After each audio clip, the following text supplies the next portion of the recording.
आज हम आपको बताने जा रहे हैं ऐसे मंदबुद्धि बालक की कहानी जिसने आगे चलकर ग्रंथों की रचना की। तो चलिए सुनते हैं कहानी। एक बालक था जिसे विद्यालय में सब मंदबुद्धि कहते थे। उसके गुरुजन भी उससे नाराज रहते थे क्योंकि वह पढ़ने में बहुत कमजोर था और उसकी बुद्धि का स्तर औसत से भी कम था। कक्षा में उसका प्रदर्शन हमेशा ही खराब रहता था और बच्चे उसका मजाक उड़ाने से कभी नहीं चूकते थे। उसके लिए पढ़ने जाना तो मानो एक सजा के समान हो गया था। वह जैसे ही कक्षा में घुसता और बच्चे उस पर हंसने लगते, कोई उसे महामूर्ख तो कोई उसे बैलों का राजा कहता। यहाँ तक कि कुछ अध्यापक भी उसका मजाक उड़ाने से बाज नहीं आते। इन सबसे परेशान होकर उसने स्कूल जाना ही छोड़ दिया। अब वह दिन भर इधर-उधर भटकता और अपना समय बर्बाद करता।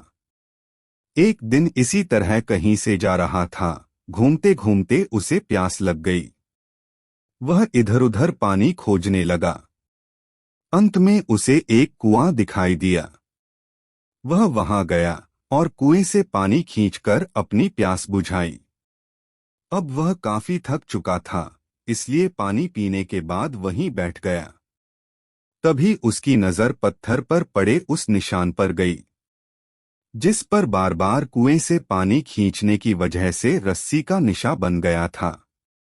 वह मन ही मन सोचने लगा कि जब बार बार पानी खींचने से इतने कठोर पत्थर पर भी रस्सी का निशान पड़ सकता है, तो लगातार मेहनत करने से मुझे भी विद्या आ सकती है। उसने यह बात मन में बैठा ली और फिर से विद्यालय जाना शुरू कर दिया। कुछ दिन तक लोग उसी तरह उसका मजाक उड़ाते रहे, पर धीरे धीरे उसकी लगन देखकर अध्यापकों ने भी उसे सहयोग करना शुरू कर दिया।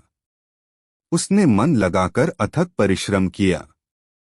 वरदराज इस बार पूरे मन लगाकर पढ़ने लगा। वो गुरुजी के बातों को ध्यान से सुनता और गुरुजी द्वारा दिए गए सवाल को पहले हल करके दिखा देता।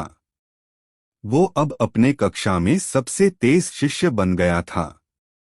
गुरुजी उसका अब प्रशंसा करने लगे थे।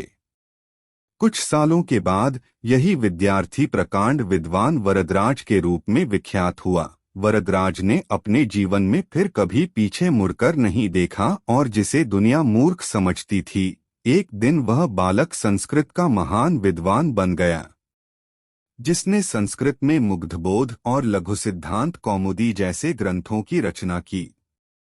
यदि यह कहानी अच्छी लगी हो तो लाइक करें और इस चैनल को सब्सक्राइब करें।